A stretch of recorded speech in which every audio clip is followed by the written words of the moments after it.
Hola amigos simbolistas, soy Darkraimola y una vez más nos reunimos en esta querida sección, los 9 motivos para recomendaros un manga. En esta ocasión quiero hablaros del que contra todo pronóstico se convirtió en uno de mis mangas shonen favoritos, hasta el punto de que personalmente lo considero uno de los mejores que se han publicado en los últimos años. Un shonen que hizo de maravilla todas las cosas que yo le pido a la demografía, y que sin duda es una de las mayores sorpresas que me he llevado este año. Y por desgracia, un manga que pese a publicarse durante una década, fue totalmente opacado por obras que no demostraron ni la mitad de calidad que él. Por eso, con la intención de reivindicarlo un poco, hoy os traigo 9 motivos para leer Sousei no Onmyouji.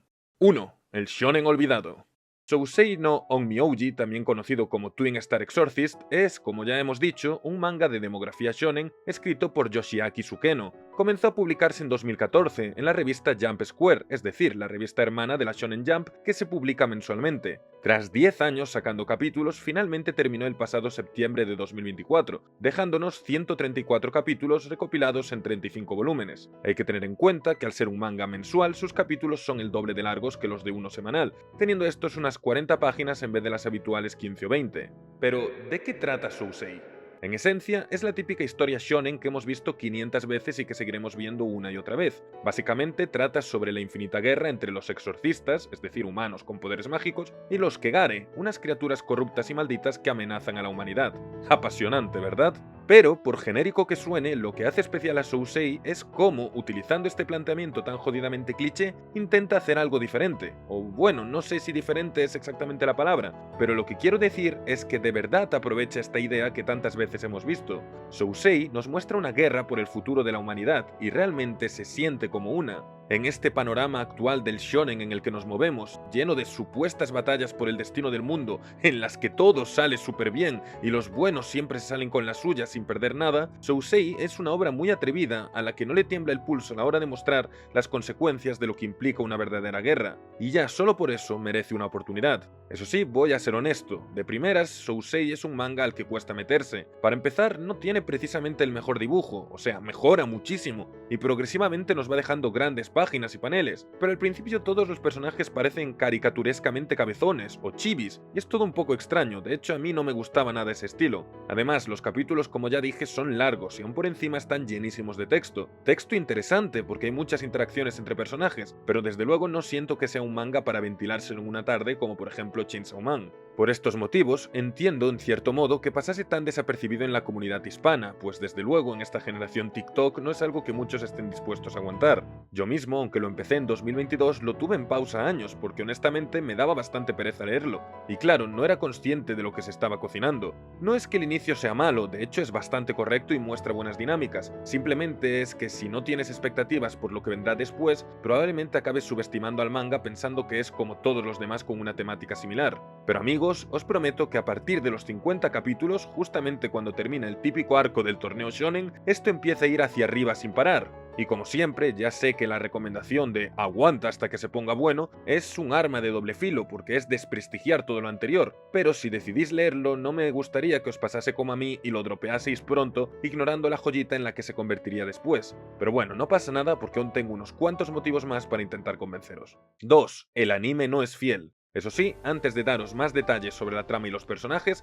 debo advertiros desde el principio de que, bajo ningún concepto, veáis su adaptación al anime en vez del manga. Acabo de decir que Sousei es un shonen que pasó bastante desapercibido, y estoy seguro de que parte de la culpa la tiene su anime, el cual, pese a tener 50 episodios, es un auténtico desastre que a partir del episodio 20 se separa totalmente del manga, teniendo una historia completamente diferente. Vaya, otro Pierrot truco, nada raro viniendo del estudio que masacró mi Tokyo Ghoul. A ver, puede que sea disfrutable y tal, yo qué sé, pero a eso hay que tener claro que el manga y el anime son muy diferentes y que lo que yo estoy recomendando es únicamente el manga. Luego si queréis echarle un vistazo al anime, pues allá vosotros.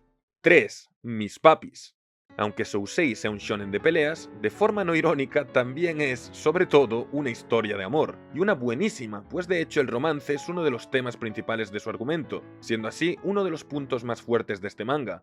Básicamente, en esta guerra eterna contra los Kegare existe cierta profecía que vaticina que un día nacerá el exorcista definitivo, aquel que será capaz de ponerle fin al conflicto de una vez por todas y traer la paz al mundo. Por eso, dos jóvenes son elegidos por esta profecía como aquellos que deberán engendrar a este Salvador, recibiendo así el título de los exorcistas de las estrellas gemelas. Estos dos futuros padres son precisamente los protagonistas de la obra, Rokuro y Benio, quienes empiezan el manga siendo prácticamente unos niños que ni siquiera entienden bien las implicaciones del destino que les aguarda cuando son seleccionados para tal deber. A lo largo del manga, somos testigos de todo su crecimiento y del desarrollo de su relación. Los vemos conocerse, aprender a llevarse bien pese a sus diferencias, luchar juntos, protegerse mutuamente, darlo todo el uno por el otro, aceptar su responsabilidad y enamorarse con locura, con una intensidad y un amor pocas veces vistos antes en esta demografía. De hecho, siempre me gusta bromear diciendo que este manga es prácticamente propaganda para mejorar la natalidad japonesa, pues la importancia que se le da a lo hermoso que es enamorarse y formar una familia es algo que se desarrolla en todas sus páginas, y no solo con los protas, sino con prácticamente todos los secundarios y hasta con algún villano. Pero volviendo al tema, de verdad que Rokuro y Benio son preciosos juntos,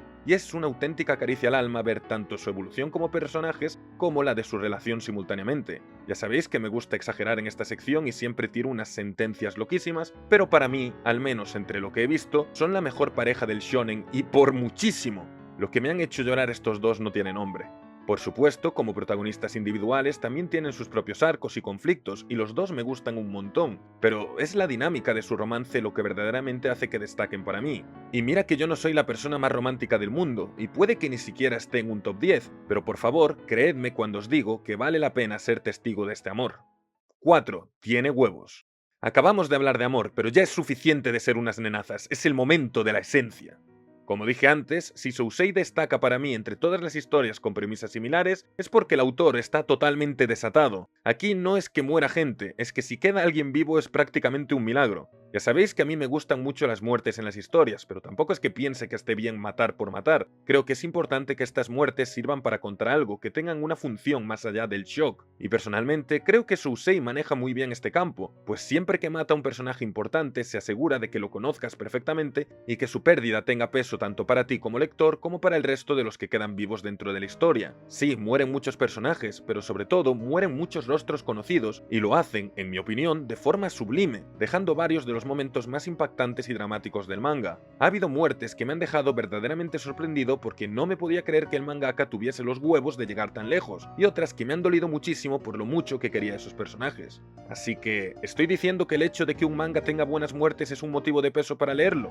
Pues por supuesto que sí, y me da igual si me llamáis edgy, que yo sé que hay gente como yo que está harta de que nunca haya huevos, y si a ti te gusta que todo salga super chachi bien en la calle de la piruleta, pues perfecto, déjame disfrutar de unas buenas muertes que ya iban tocando. 5. Los arcos. Antes dije que para mí Sousei se ponía especialmente bueno a partir de los 50 capítulos, tras un arco de torneo en el que se ponen a prueba las habilidades de los exorcistas. Pero si digo eso, mis locos, es porque lo que viene inmediatamente después son 3 arcos absolutamente impresionantes. Obviamente no voy a dar muchos detalles para no spoilear, pero digamos que yo siempre he tenido cierta preferencia por los arcos que siguen determinado esquema. Un gran grupo de personas pertenecientes a una organización se dirigen a un destino concreto para exterminar a alguien o conseguir algo. Hay muchísimas batallas en las que se luce todo el elenco y muere gente importante en el proceso. Si lo pensáis, muchos de los arcos más aclamados tienen esta estructura. Las hormigas quimera de Hunter, Shibuya de Jujutsu o el regreso a Shiganshina de Shingeki. Bueno, pues el putísimo Sousei tiene como 3 arcos así seguidos. Y son todos buenísimos porque, como ya he dicho antes, el hecho de que pueda morir literalmente cualquiera hace que todo el rato esté presente la tensión que, en mi opinión, requieren este tipo de arcos, demostrando así que la amenaza es real y que todo puede pasar. Términos como guerra o batalla son bastardizados por los shonen actuales, con guerras que más que guerras parecen peleas en un patio de recreo en las que no hay ninguna consecuencia. Pero tranquilos, que en Sousei sí saben hacerlo bien. Entre los pocos que han leído la obra, el arco de la incursión para exterminar a Yuto es señalado como el momento en el que Sousei verdaderamente despega, y es de hecho un arco increíble. Pero a mí, el que me vuelve loco es el arco final, que además tiene un nombre que va durísimo: Arco del colapso de nuestra noble tierra natal. Bueno, no sé si técnicamente los últimos capítulos contarían como otro arco, es bastante difícil encontrar información sobre este manga, debido a que hay poco fandom, pero bueno, que me refiero a la última batalla a larga escala, en la que suceden tantísimas cosas que yo ya ni sabía cómo procesarlas. Creo que simplemente simplemente estaba levitando de tanto pic. De verdad que os digo que si bien es cierto que se me hizo pesado leer hasta el capítulo 50, cuando crucé esa barrera ya no pude parar de leer. Así que sí, tened hype porque Sousei no tiene un solo arco bueno y ya. Esta cosa cuando se pone seria ya no para, os lo aseguro. 6. Los secundarios. Como es lógico, no puedes hacer buenas muertes y buenos arcos de batallas si no cuentas con un buen elenco de personajes que le importen al lector. Lo cierto es que Sousei cuenta con un montón de secundarios interesantes, siendo los que más destacan aquellos que reciben el título de los 12 guardianes, es decir, los 12 exorcistas más poderosos del mundo. Básicamente los pilares de Kimetsu, para que nos entendamos en términos más populares.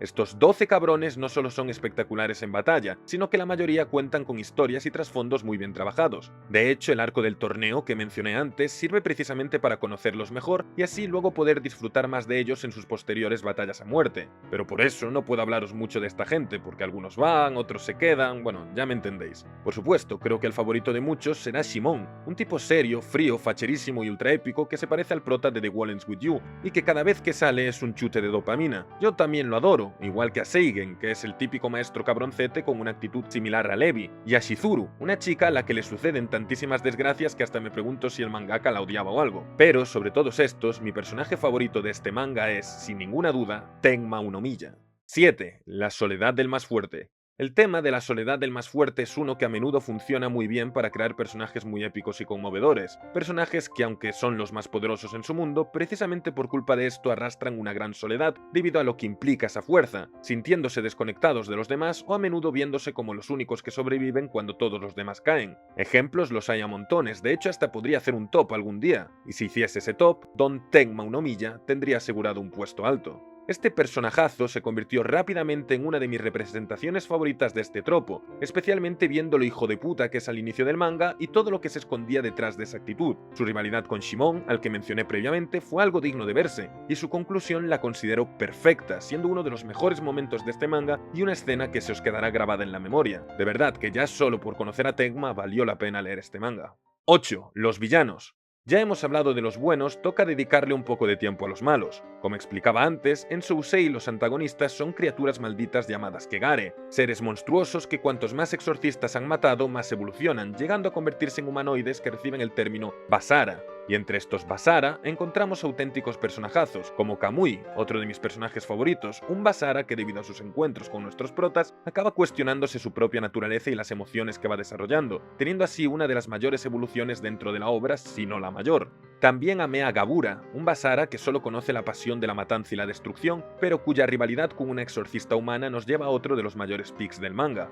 Eso sí, entre la amplia galería de villanos que tiene Sousei, hay uno que destaca por encima de todos, siendo para mí uno de los mejores del shonen en los últimos años. Su nombre es Yuto, y sin entrar en muchos spoilers, es el hermano de Benio y un amigo de la infancia de Rokuro, es decir, alguien íntimamente ligado a nuestra parejita protagonista. Debido a ciertas trágicas circunstancias, ya desde el inicio del manga nos dicen que este desgraciado se ha convertido en una de las mayores amenazas para la humanidad, de ahí que sus interacciones con nuestros protas, quienes deben acabar con él pese a lo mucho que lo quieren, sean absolutamente desgarradoras, aún más viendo el terrible desgraciado que es durante gran parte de la obra. Y por eso ya os adelanto que la conclusión de Yuto es para mí el mejor momento de este manga, teniendo cientos de capítulos de construcción detrás. Joder, la acabo de volver a ver para escribir este guión y ya he vuelto a llorar. En fin, otro Yuto buenísimo y contando, ¿verdad, Yuto Takeda? 9. Ganó la generación. 2024 ha sido un año absolutamente devastador para los fans del manga. Es increíble la cantidad de mangas que terminaron a lo largo del año, siendo los más famosos Boku no Hero y Jujutsu Kaisen.